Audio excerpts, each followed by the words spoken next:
Se jaetaan kunniaa eilen 70 vuotta täyttäneelle jääkiekkoleijona Lasse Oksaselle. Liigajumbo Ilves on 2 viimeisestä ottelustaan napsinut 4 pistettä. Illan vierailija IFK on ollut tällä kaudella vaikea vastus. 2 keskinäisestä helsinkiläisille pisteet 6-0 maalierolla 8-1. IFK palasi eilen voittokantaa kaatamalla kotiluolassaan HPK:n maalein 4-2. IFK sortuu kuluttamaan jäähypenkkiä urakalla avauserässä.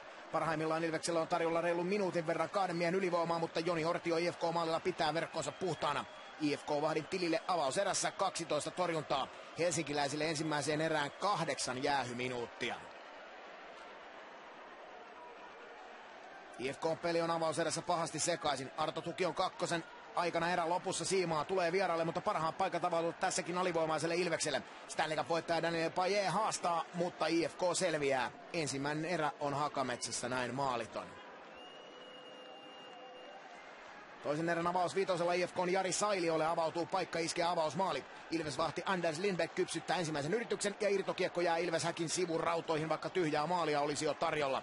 Lindbäckille toisessa erässä peräti 15 torjuntaa. 40 minuuttia mennään Hakametsän Pyhätössä maalittomana. Maajoukkueen mukana Moskovaan matkustava IFK-vahti Joni Ortio koppaa toisella 20 tililleen 8 torjuntaa. Ortio on pelannut tällä kaudella 3-0 peliä, yhden näistä Ilvestä vastaan juuri Hakametsässä.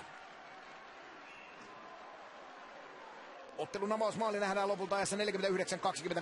Ilves jauhaa ylivoimaa Markus Granlundin istuessa jäähyboksissa. Ville Koistinen lähettää kiekon viivalta ja Mikael Keränen ohjaa limpun reppuun. Tukholmassa syntyneelle 22-vuotiaalle hyökkääjälle kauden 9. maali ja viime kauden maalimäärä näin petraantunut jo 3.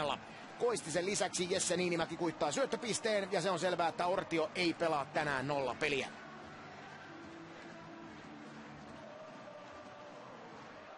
IFK pääsee lopussa hakemaan tasoitusta ylivoimalla Antti Kangasniemen jäähyn aikana. Joni Ortio vedetään pois maalilta ja 6 pelaajalla IFK petaa tontin Toni Söderholmille, joka ei kuitenkaan saa lapioitua kiekkoa tyhjänä ammottamaan maaliin.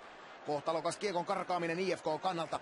Ilves kaataa helsinkiläiset ensimmäisen kerran tällä kaudella. Loppunumerot 1-0.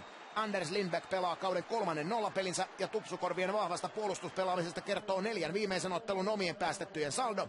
Vain 1 maali. Tästä on tamperelaisittain hyvä jatkaa maaottelutauon jälkeen.